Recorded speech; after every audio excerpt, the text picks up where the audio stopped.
Praise the lord. దేవుని పరిశుద్ధ వాక్యంలో నుండి కీర్తనల గ్రంథము 5వ అధ్యాయము 7వ వచనము.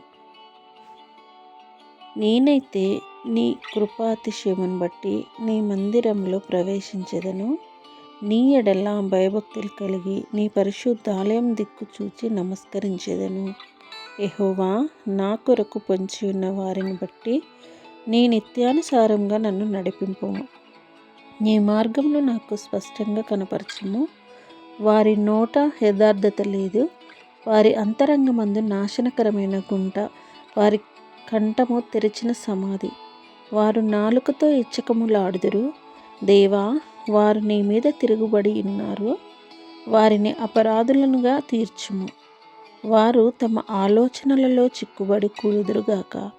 వారు చేసిన అనేక దోషములను బట్టి వారిని వెలివేయుము. నిన్ను ఆశ్రయించి వారందరూ సంతోషించుదురు. నీవే వారిని కాపాడుదువు గనుక వారు నిత్యము ఆనందధ్వని చేయుదురు. యెహోవా, నీతిమంతులను ఆశీర్వదించువాడవు నీవే. కేడెంతో కప్పినట్లు నీవు వారిని దయతో కప్పెదవు. కావున నీ నామమును ప్రేమించువారు నిన్ను గూర్చి ఉల్లాసింతురు. దేవుడు తన పరిశుద్ధ లేఖనములను దీవించును గాక. ఆమేన్.